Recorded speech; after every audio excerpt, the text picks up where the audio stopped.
Hi, this is a lecture, the beginning of a lecture on James Baldwin. It's Thursday. I am waiting outside a public storage facility for my brother-in-law and my wife and my father-in-law to show up with a U-Haul truck because we're taking my brother-in-law's stuff and putting it in storage as he moves in with his girlfriend, and everyone in this family is always slow and disorganized, and so I've been sitting here and I prepared my lecture, and I might as well try and make use of the time to start the lecture, right? The camera is perched on my steering wheel. Okay, part number one. Basically the pattern I'm going to try and follow here is I'll introduce James Baldwin. I'll try and list off basically the claims that I think he's making, the points that he's making, and then I'll separate out as a different set of things the recommendations that he's making. This is ridiculous. Oh man. Okay, how's that? Can you see me? All right. So, who's James Baldwin? James Baldwin died fairly recently. He was a guy who was born in Harlem. He was in Harlem for the 1948 rebellion or riots there, depending on how you want to name things, and I'll come back to this. This is like a Stokely point, right?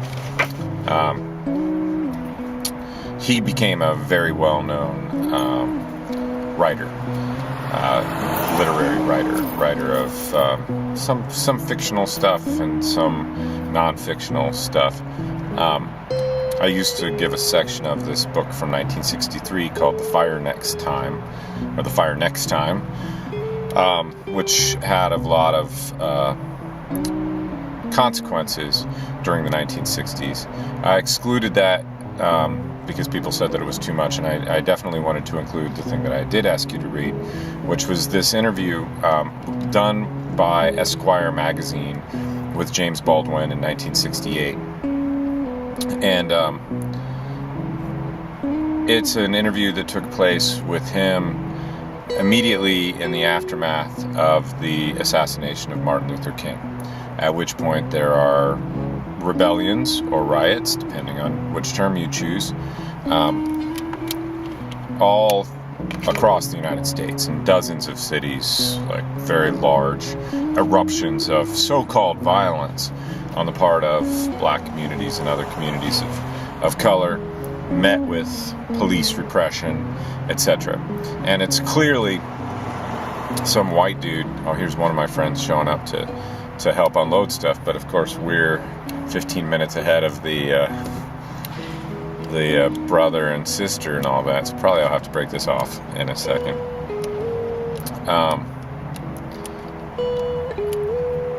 Anyway, it's pretty clearly a white guy interviewing James Baldwin, who's a black guy, to ask him, like, okay, what's going on with these crazy black people out in the streets rioting? How do we get them to, I think the phrase is, cool it, right? How do we get them to cool it? And James Baldwin's answer is, well, it's not our problem, it's your problem. So let's try this out. I wonder, am I visible? Is this like a good place to have the camera? What about that? Is that good? I don't know. Let's try it out. Alright, so this might be the weirdest of all the lectures, because I bet you can only see my face once in a while. I started this lecture sitting outside the storage facility where we were putting my brother-in-law's stuff so that he could move in with his girlfriend. And you would have gotten an announcement earlier today when I had to cancel the video chat, and I had to do that because my mother and father-in-law were coming to help move my brother-in-law, and they hit some pickup truck was hauling like landscaping rocks, like big rocks, and one fell off this truck, bounced on the road a couple times, and then went underneath their car and nailed the oil pan and probably the exhaust and who knows what else.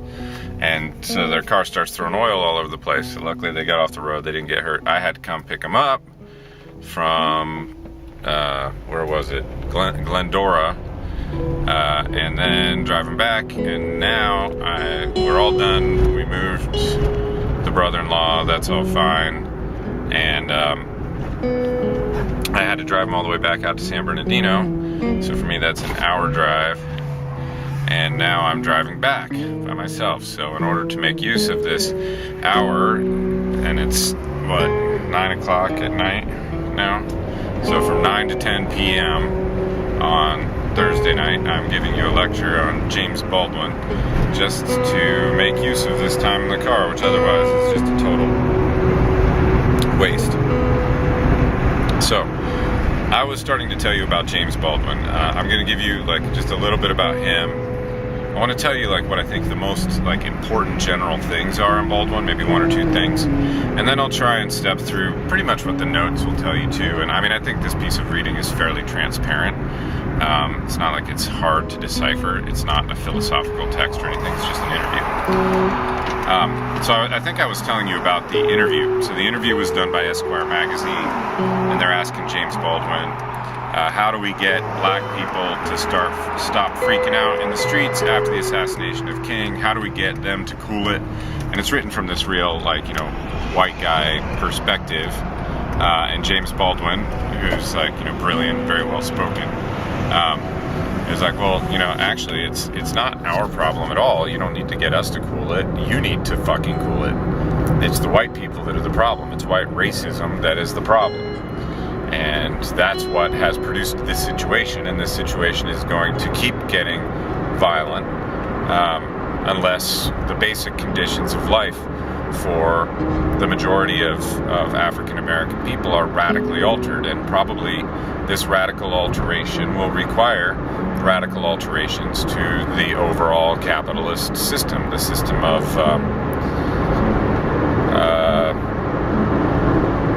private property over human rights. You know, so he's very much in line with Stokely Carmichael, and he talks about Stokely Carmichael in this interview. And he says Stokely's younger, and that he has certain issues with Stokely, but that basically he supports them.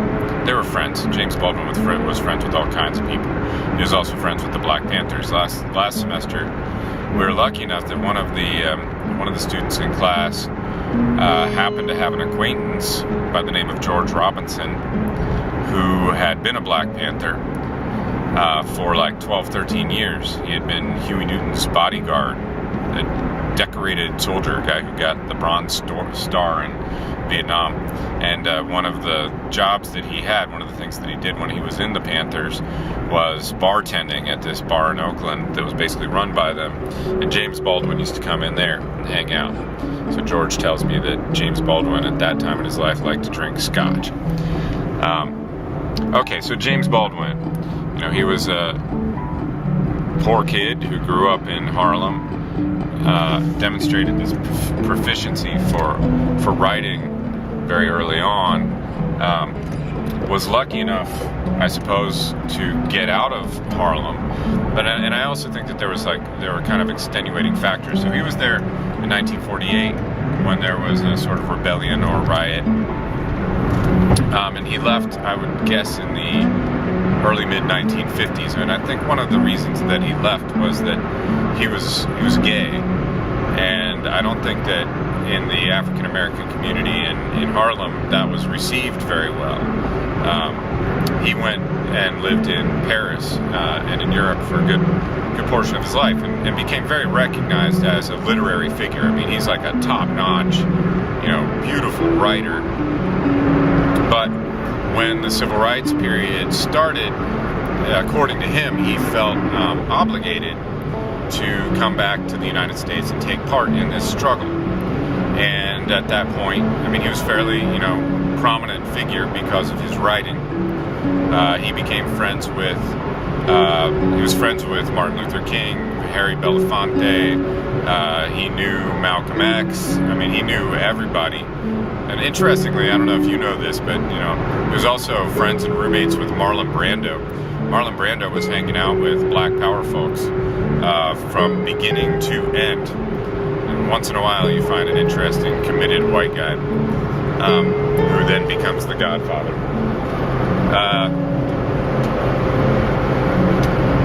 So is, heavily involved in civil rights movement, but he ends up being a person who was not comfortable only to agree with Martin Luther King, only to affirm nonviolent action, because, there's a very practical frame of mind which says, well, look, oppressed people, and this is kind of Fanon's perspective, right?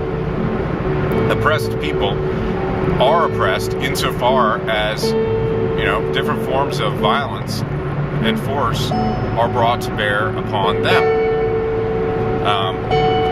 So the sheer fact of being oppressed seems to sort of imply that violence and force are a part of your life, and that they might be in order, that they might be necessary.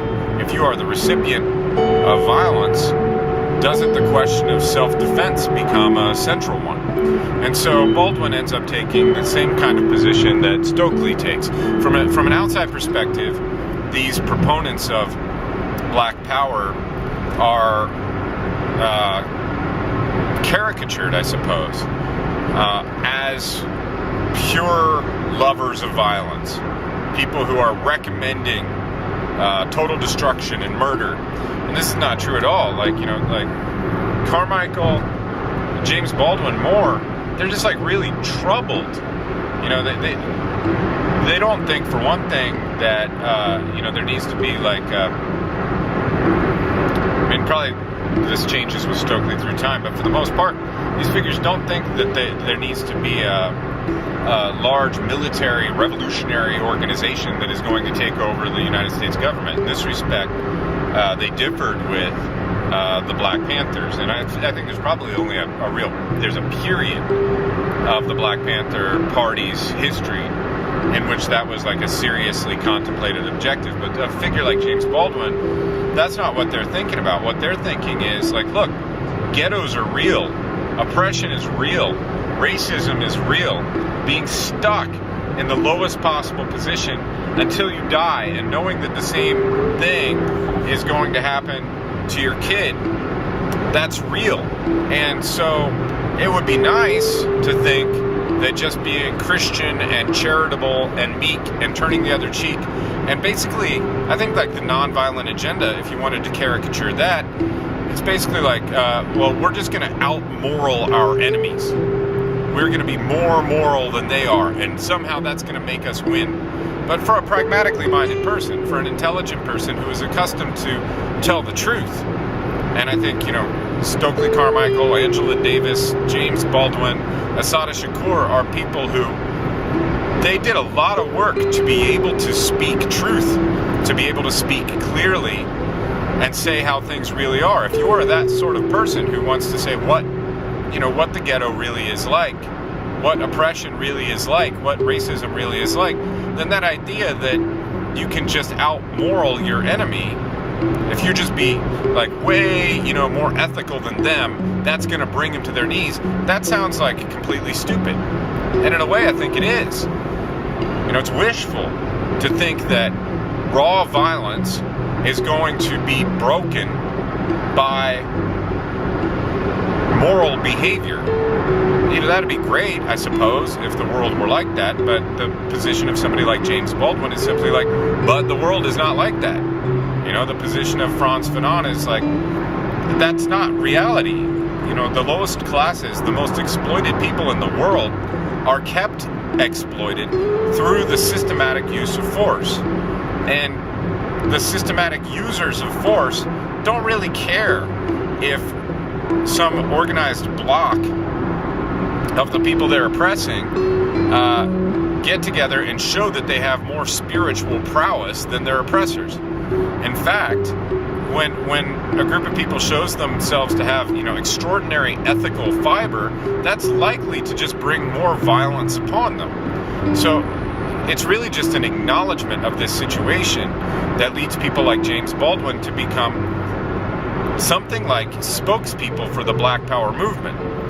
And what they're really saying is just look, we can't condemn the young people who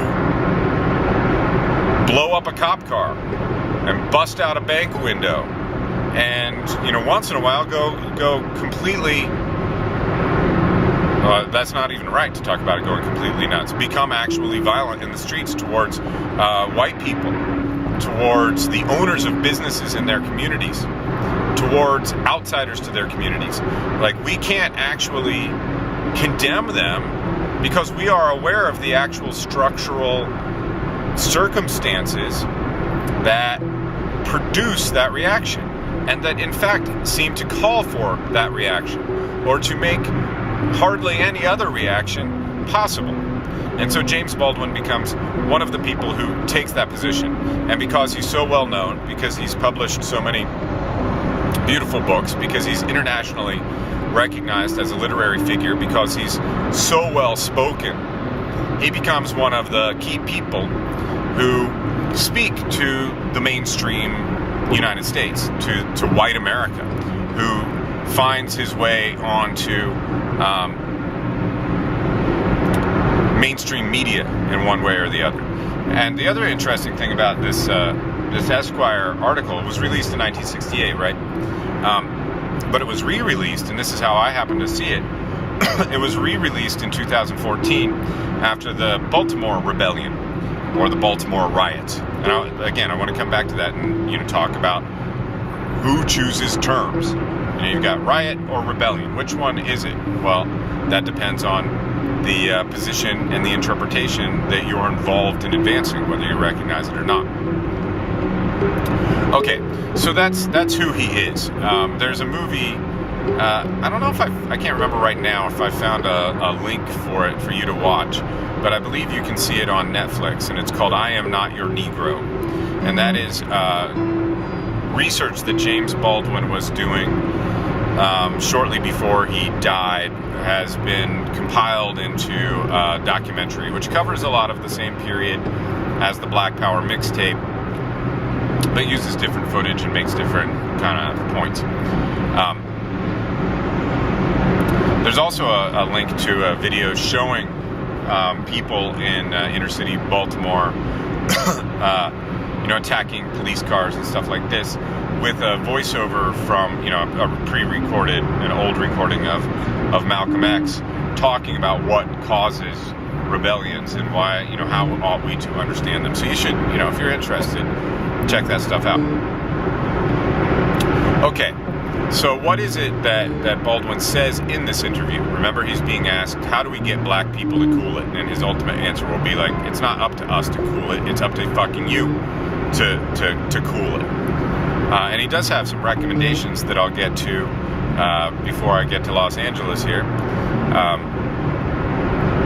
about what he thinks should be done and could be done. But I want to start with the basic points that he's making. I think point number one is that there really is such a thing as the ghetto in the United States. And he gives us a defining characteristic of the ghetto, which I'll get to in a moment. But I think nearly as central as this fact to the reality of the ghetto in the United States is the invisibility of these areas with food deserts, very poor housing, very bad education, drug epidemics, and so on. A key part of what that reality is its invisibility to white America. Its invisibility to so-called mainstream America. So we've got maybe two factors here. The first one, he says, and he's like, this is what explains these rebellions. This is what explains violence towards property. This is what explains attacking cops and attacking banks and all that sort of stuff.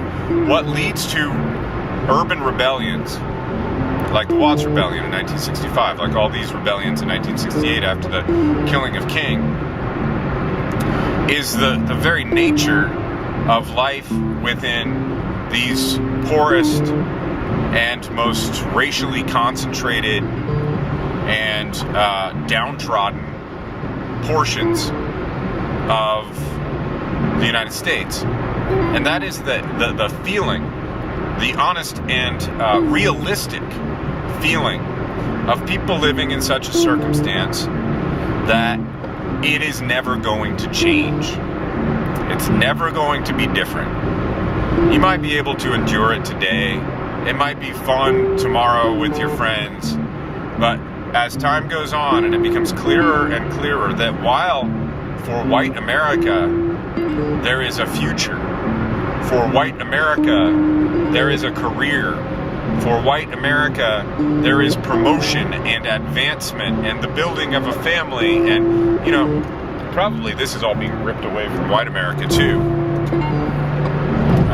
as everybody becomes proletarianized and as decision making and power passes more and more to the 1% and the 1% of the 1%. But at least comparatively, there's a lot more possibility if you grow up in the suburbs than if you grow up in the ghetto. It's that realization. It's not just like a pessimistic sentiment, but it's a realistic assessment, an intelligent assessment that for us here in this place, nothing is ever going to be any different. Nothing will ever be any different. And this is sort of how Fanon talked about the colonial circumstance too, that, in Algeria, for example, the Europeans make history. They have history. Things are changing. They're involved in progress, technological development, capital endeavors. Their kids can expect maybe to have a better life than their parents. That's the white world. That's the Euro world.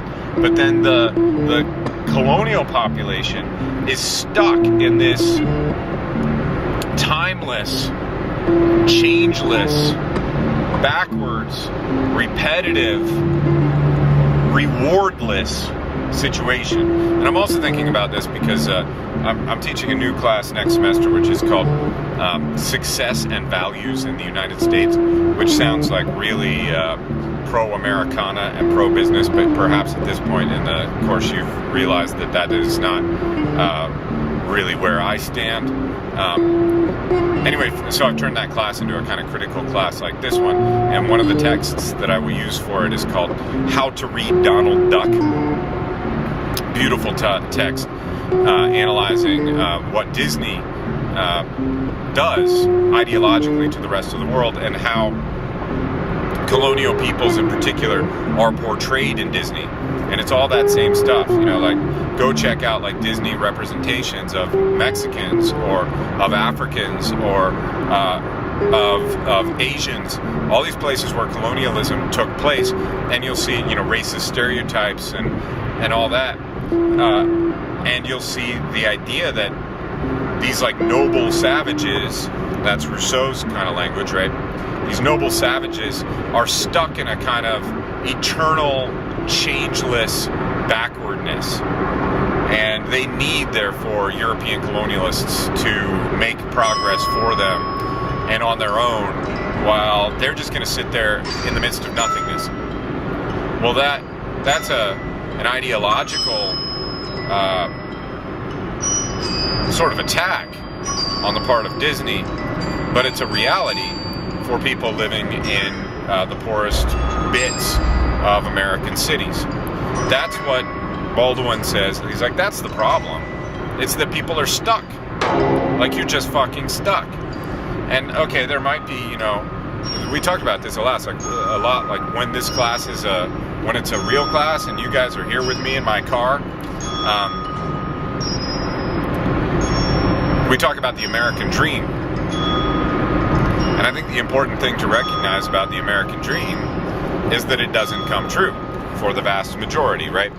And the fact that, like, maybe one in how many people becomes a millionaire?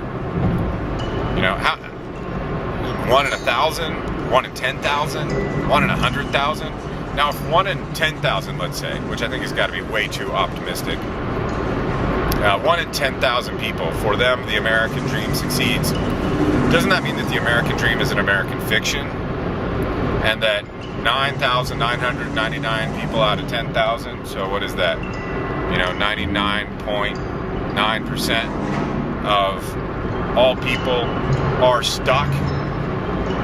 That realization that, like, you're just stuck and you will be stuck forever. And if you have kids, they are going to be stuck too. And as a parent, like some of you are parents, I'm sure, you'll realize, like having that realization about your kids is even worse than having it about you, because you love your kids. You want them to have joy. You want them to have fulfillment. You want them to become like really good people and strong people, and to have happiness. The realization that where we are now, we're not going to have any more happiness than the drinks and blunts we can get. And I'm actually, a big supporter of that variety of happiness. But if it's the only one that you've got, there's certainly a good, strong stream of melancholy running through that happiness. That's the only happiness that you're going to get, and that the development of potential can really only happen by being a gangster, so you can build yourself up as someone who has street smarts, build yourself up as someone who is clever at business within this limited domain, build yourself up as someone who's like able to kick somebody else's ass. What other options for development are there? What about intellectual development? How possible is that? What about ethical development? What about the development of exploration of practice of freedom? All these things that may well be central to the very nature of human being, they are not going to be developed for these people in this place. That produces rage. That was what, Fanon's whole thing was about. Constant exposure to violence and constant restriction of ability to act in a fully human way produces a deep rage. Malcolm X, James Baldwin, Stokely Carmichael, the Black Panthers, they all dig this insight. They're like, that's where it comes from, man. It's the fucking structure. It's the structure of the society that produces these uprisings. And therefore you should understand the uprisings as uprisings and not just as riots. Okay, problem number two, or definition number two of the ghetto. Not only are there really untold numbers of people stuck in situations like this, knowing that in all likelihood they will never go anywhere, and that it's not their fault.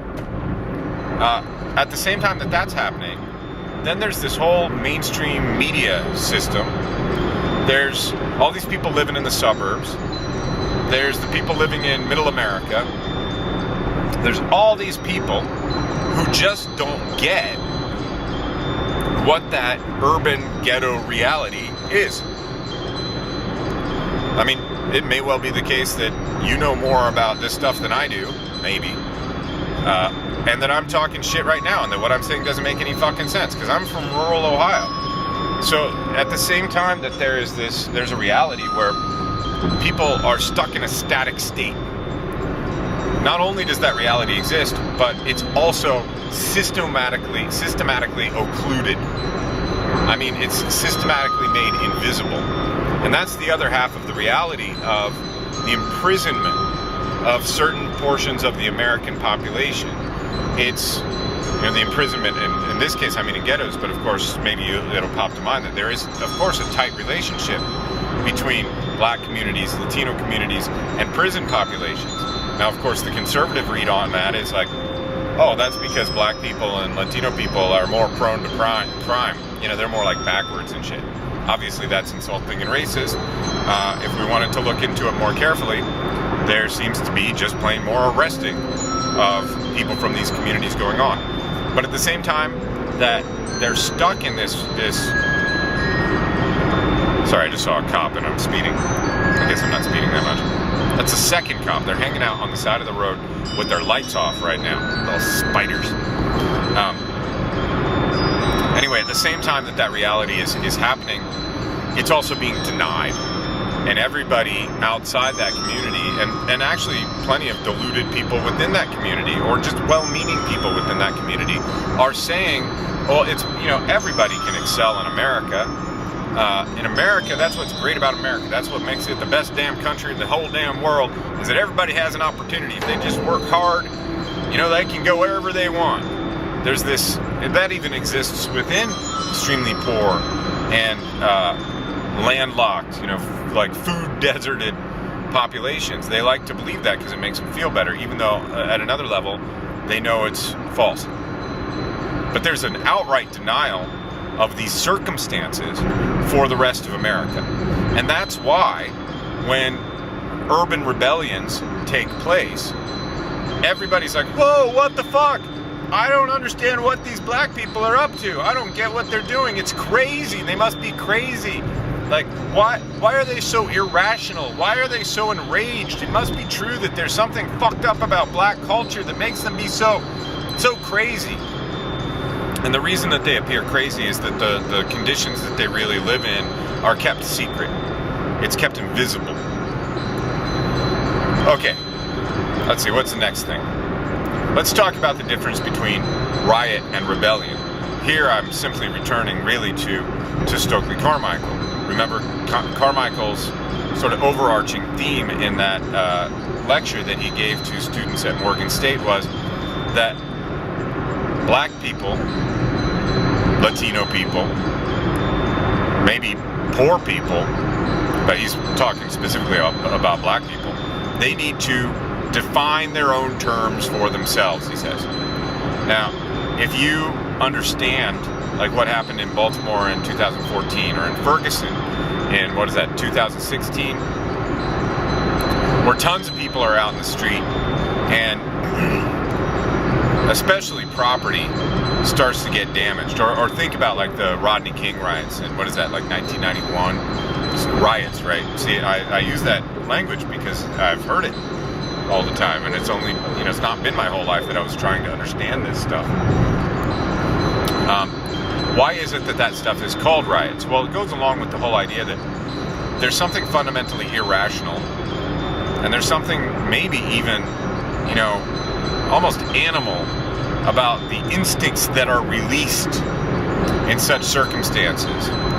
It's always made to look as if black people in Watts in 1965, when they destroyed all this property, that they were engaged in a kind of like suicidal and foolish endeavor because they got so mad for good reasons that everybody could understand, which are the same damn reasons that everybody's getting pissed off today, right? Cops, white cops, shoot black people, get off, beat black people, get off.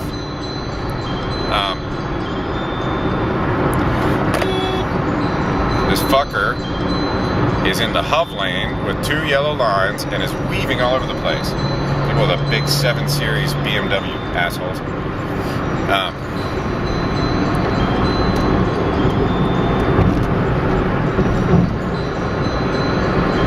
That idea that, it's a racist idea, of course, right? That irrationality is like localized in this particular, racially kind of homogenous community.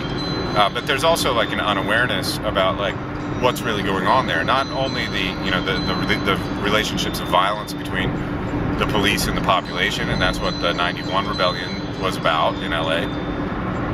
Just this, police state where police can do anything they want and do anything they want to black people. They just beat the hell out of them whenever they feel like it. And there's also a lack of awareness about property structure within poor urban areas. By which I mean most people who live in, I'm trying to think what was the intersection where the 91 rebellion started. This in South Central don't own their own houses, and most of the businesses that people pretty much have to buy from because there's nothing else around are not owned by people in the community. And this was what Black Power was about, right? It was like about bringing power back to the community, getting the community to control itself. The businesses, in large part, that were destroyed and that are regularly destroyed in these kinds of rebellions are not owned by the people in the community. They're owned by some outside owners. Now, the small ones, then we can get like, kind of Korean and black tensions. But then, of course, there's, all the chain stores and so on. Like, it's not really the case that black people were destroying their community because their community was never theirs to begin with. And Baldwin has an interesting comment about this, which I probably mentioned when I talked about Stokely, too. That is the third cop off to the side of the road. man, it's like some kind of cop feeding frenzy. There's always this talk about looting, right? And looting gets used in, well, gets used where there's black people. I'm getting a little off track here, but I'm reminded. I used to live in New Orleans. I left New Orleans right before Katrina hit, and I had some friends who came and stayed with us afterwards because they became homeless. But I remember watching that very carefully because we just come from there and knew a bunch of people there. And I remember watching, like pictures of black people going back home from the store. And of course, the stores are not running, but they still have all these stocks. And the caption explains that these are looters. And then seeing pictures of white folks coming back from the store carrying the same necessities of life, and the caption explains that they have just gone to get supplies. Like this is like looting is a racialized term. And what Stokely had said, and then what James Baldwin says is he's like, look, when these so-called riots, which are really rebellions, when they break out and people do go into stores and take TVs and all that kind of stuff, it's like, he's like, I know these people. Like, they're not there because they're like thieves at heart, and the moment that law and order breaks down, they're like vile criminal tendencies come into the light. It's that they're tired of being sentenced to a life of non-existence, of being nobody, of being stuck being nobody, of being beaten as nobody, of being beaten and not being noticed, even when beaten. Taking the TV is not just plain old theft. It's saying, fuck you, I exist. It's doing things in the world in order to have some kind of effect that people are going to have to recognize. It's a gesture demanding recognition, and that demand for recognition, that's a basically human demand, right? Like, we want other people to acknowledge that we exist. If they don't, they're treating us like things, and our freedom is not fully realized. We cannot fully realize our freedom without other people recognizing it. Okay, so, there's looting versus getting supplies, and then there's riots versus rebellions. If I choose to refer to these things as riots, it looks like I'm not doing anything political, because I'm saying what, like, everybody always says, right? It's the LA riots. But a riot is sort of a depoliticized thing, right? It's like based on like raw passions and the release of raw instincts, and it seems to be correlated with so-called breakdowns in law and order. And by the way, these things then in retrospect become excuses for even heavier policing of the very communities who were already over-policed.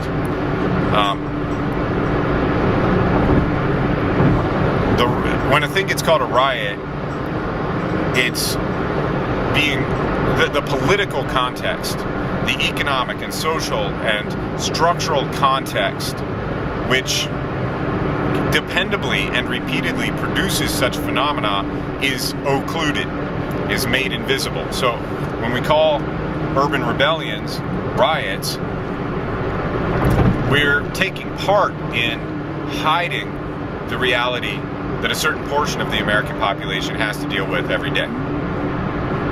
Now, of course, when I talk about the Watts Rebellion, or I talk about the 91 Rebellion, or the Baltimore Rebellion, I'm also intentionally engaging in a kind of political interpretation, right?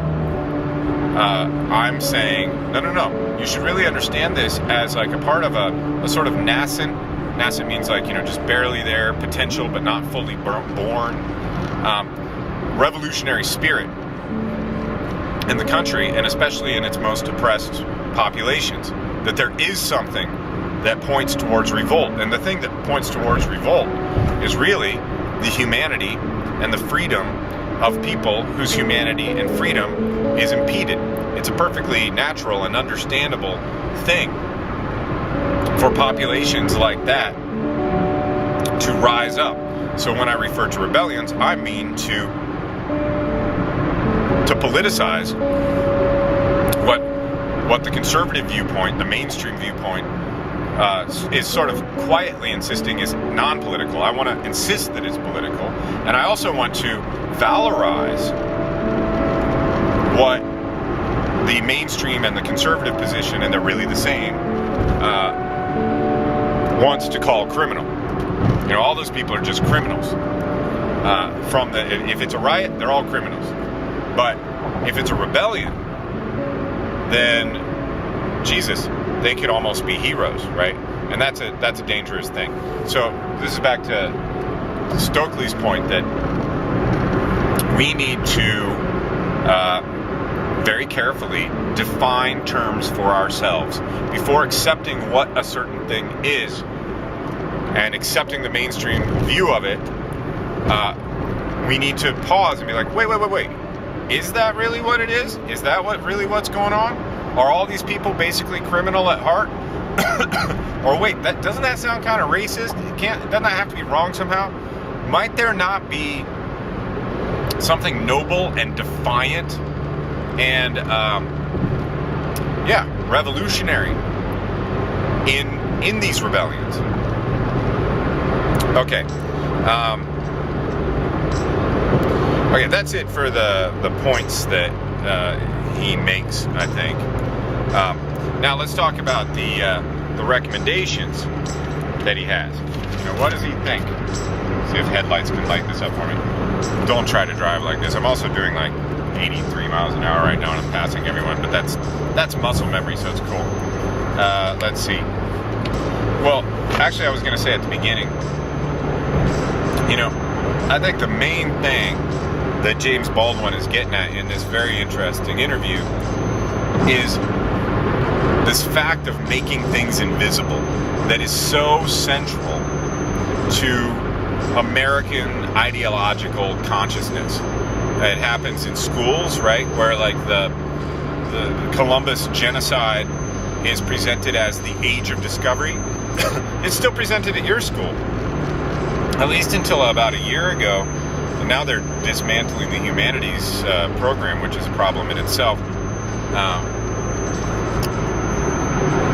But there was a Humanities 200 course that everybody was required to take. I just had to make sure that was recording. And in that Humanities 200 course, like, I hated it because I was required to use a pre-existing textbook. I never want to use somebody else's fucking textbook. I want to make my own class up, right? I would like you guys to help me, because I trust you, or I would if you existed physically in my world. And right now I'm not certain. I think I do. But for that course, there was this, like, you know, history of Western civilization kind of book. And in this book that was being used at our school as a textbook, the whole age of colonialism that we've been looking at in such detail was encapsulated within 1 to 2 pages under a heading called The Age of Discovery. And this is true about high school textbooks, and it's true about junior high and elementary school textbooks. They systematically hide what really happened here. And so Americans, these mainstream Americans, the ones who really believe in patriotism and we're the best damn country in the world and all that, and that's nonsense, by the way. Like, what the fuck does it mean that we're the best damn country in the world? Like, what does that even mean? You know, before even like looking at your criterion, which I can certainly challenge like one after the other, what does that even mean? Like, you know, why do we have to talk about being what? It's meaningless. Those people, who is, you know, all of us, unless we, like, you know, are lucky enough to stumble across a situation that gives us thought, or a class that makes us think, or something. Those people are allowed to live as if nothing about this country, nothing about its practices, nothing about its layout, nothing about its power relations, nothing about its class relations is really wrong. Now, nothing's, this view says nothing's perfect, but we're always getting better, by God. We love progress. And what has to take place in order for that view to prevail is that everything else has to be hidden. This is what Baldwin says. He's like, the fundamental crime of white America is that it participates in destroying, how does he put it, hundreds of thousands of lives, and it doesn't know that it's doing it, and it doesn't want to know that it's doing it. So these lives are in the American ghetto, and they are also in all the territories where American war-making and American corporations supporting violent dictatorial proxy governments deliver violence to a working population. When you read Guevara in a day or two, Guevara will say that the United States is the head of evil on the planet. Americans are involved in destroying hundreds of thousands, or I would say even millions of lives, and yet we don't know it, and we don't want to know it. And what Baldwin says is like, it's the ignorance that constitutes the crime. Because were we willing to be honest people at all? Were we really to look at any portion of this system, the situation in the ghettos, the situation in the third world, the situation in wealth inequality, the situation in the privatization of everything, if we were willing to be honest for a moment, we would encounter this brick wall of sadness and horror about who we have been and who we still continue to be. And so what Baldwin is really calling for in this respect is white America needs to face up to who it really is. Admit what it has been historically. Admit what role it plays in the whole world. And of course, this is contemporary with Vietnam, right? So at this point, we have just massive carpet bombing of Cambodia, of Vietnam. Millions of people are being killed by us, and the people who were causing to do the killing are in large part from the very lowest classes, and a whole lot of black and especially a whole lot of Latino people are taking part in the American military effort, killing all these people, never being quite sure who the enemy is, dropping napalm bombs on whole villages. We're engaged in this, and yet we will not admit what we're engaged in. So what he's calling for is a slap in the face to mainstream America. We got to actually realize where we're going, where we've been, what the fuck is happening. And if we did that, we would no longer be surprised about these rebellions.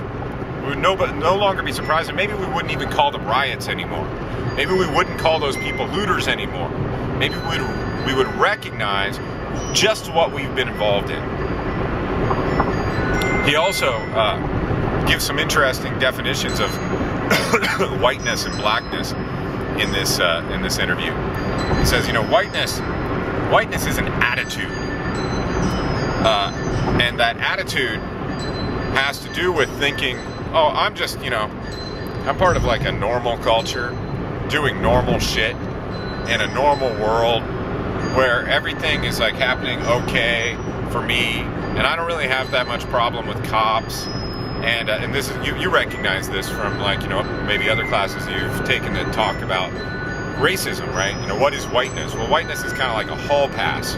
Whiteness is constructed as the absence of race, and then everybody else is racialized because they're constructed to look different than this alleged normalcy thing, which is whiteness, right? And he's like, so whiteness is an attitude. And that gives me a little bit of hope, right? Because he says, some people with white skin can talk fine to black power people, right? Like Marlon Brando hanging out with the Panthers. And that's because they don't think of themselves as white. Because they think of themselves as people. And they think of black people not as black, but as people. That's a simplification, I suppose. Interestingly, he's asked then, he's like, well, okay, so if whiteness is an attitude, is blackness an attitude too? And Baldwin's like, no, blackness is not an attitude, and that's important for like challenging the sort of commodification of black culture in contemporary America. Blackness is not just a way of talking. It's not just like a style. It's not just like, linkage to a certain history of music or whatever. He's like, no, blackness is a condition. And the difference, of course, is that as a white-skinned person, if I stop being a fucking asshole and denying the reality that I live in, then this attitude can sort of pass away, and probably it will return all the time, right? So it's not like I get to be pure as the radical professor here. It's not like I fixed myself and like my whiteness doesn't like become a problem ever, because it reasserts itself all the time, right? I got to be on my guard against being a white dick. But the difference is that if I had brown skin, then I would be systematically constructed as a particular type of person by the American public, whether I liked it or not. So in the case of whiteness as an attitude, there are things that I can do. I can inform myself. I can try and understand my history. I can try and understand the structures that surround us, and I can seek to build solidarity with other people to alter those structures. And when I do those things, I'm not performing whiteness in the same way that I was otherwise, but the power to change blackness doesn't exist. If you have brown skin, then you are going to be constructed as a black person or a person of color as you walk around the United States, whether you like it or not. You're stuck in that condition. You're going to be stuck with these racializing projections all the time. And part of that is because in order for whiteness to operate as whiteness, it has to be constantly identifying its other. Like, okay, what's whiteness? Oh, it's not that. It's not blackness. It's not Asianness. It's not Latino-ness. All of those others of whiteness have to exist for whiteness to continue to reconstruct itself as normal, etc. Okay. Anyway, I'm going to wrap up here because I am actually getting towards home. What other recommendations does he have? Well, like what Baldwin really wants is very similar to what the Black Panthers want. He wants community control. He wants the people, especially in ghetto communities, the people who have been subjected to the greatest amount of police violence and the greatest defunding of schools and the greatest privation of good food and greenery and opportunity. That's the main thing. He's not saying like let's shoot for integration. Like let's get more of these people into the corporate mainstream. He's like integration. That's just another word for white supremacy, because it involves keeping the structure the same. He's like, no, that's not what we want. What we want is black-run schools, community-controlled schools, community-controlled police. He's like, we don't want that white cop from the suburbs coming into our neighborhood and policing us, because that dude is scared. And that dude should be scared. And he doesn't understand the culture that he's in. And as Baldwin puts it, like, he doesn't know why I get drunk when I get drunk. He doesn't have any idea. But people within our own community do understand these things. We can police ourselves. We don't need police. And his position on police is interesting, right? Because he's responding to police violence in just the same way that we have to respond to that and figure out, what is our take on that. And there's plenty of people who are just like, well, fuck the police. But Baldwin is more thoughtful on that one. He's like, look, the truth is, it's not the cop's fault. The cop just lacks education. What would it be like if, first of all, if, in the United States, cops weren't allowed to carry guns, as is the case in many other nations. But also, like, what would happen if like, every cop had to have, like, a master's degree, And not just any old master's degree history, not just like a technical one, but one that actually required them to, to like learn about history. Maybe like learn the history of the communities that they police. So he's not saying that like, that the cops are bad people or that there's something wrong with them. He's just saying they're undereducated, and it's white society.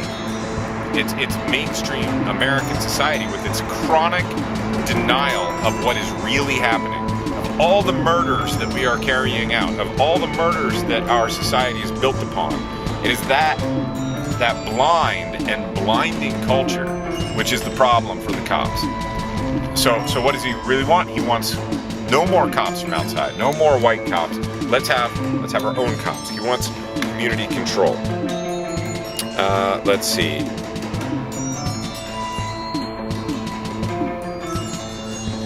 Well, I'll leave it just about there, but I'd say, also he agrees with Stokely that ultimately the problem is about private property. And if you really want to change things, if white people want to change things, what they've got to do is talk to their neighbors, talk to their families, and educate themselves about what is the real society that they live in, what is the real geopolitical and militaristic game that their country is playing, what is the economic game that their country is playing, what is the history that they're actually involved in. Like, just stop fucking lying to yourselves. Stop kidding yourself that everything's just cool and ours is the best country and everything's progress and capitalism is really cool and there are ghettos, but like people can get out if they work really hard. Stop like relying on these ideological figments and just tell the goddamn truth. And then economically, what we have to do is push on private property. We need to back off real estate lobbies. We need to push on landlords. We need to change property relationships. This is what he really thinks. And so, okay, I'm finishing up now. Questions for you to think about. Maybe I'll just leave it with one or two. Do you think that this overall evaluation about the willful ignorance, the willful blindness of Americans is correct? And tell me some details, or what are some examples you can think of where this blindness is manifest? I am completely convinced that this is reality. That Americans in particular, maybe not the only ones, maybe it's like big countries. My Bulgarian family, they tell me that Americans sometimes remind them of Russians, like these big, powerful, patriotic, largely, well, not monocultural, but sometimes monolinguistic cultures. These are the ones that are most prone to ideology and patriotism and just outright ignorance about their own history and what is happening in their own countries and with their own countries. Anyway, tell me, do you agree with that? Do you think that's true? And can you think of examples? Or if you think it's false, I would love it if you would share with me and the rest of the class, why you think this is an unjust criticism. And by the way, there's no discussion happening in this class so far, and I don't know that it's your fault exactly. I think it's the fault of the format, but there should be. And something you should know is that you can have views radically different from mine and get a really good grade in this class. I'm just going to grade you based on whether you're thinking about it, whether you offer reasons for your positions, this kind of thing. Oftentimes it's the more conservative students who get good grades. Because they know that I think differently than them, perhaps, and so they feel compelled to, really reason out what they're saying. That's what I want everybody to do, reason out what you're saying. And maybe a simpler question, which is it? Is it a riot or is it a rebellion? Which one have you always used and why? Which one do you want to use now and why? Okay, bye.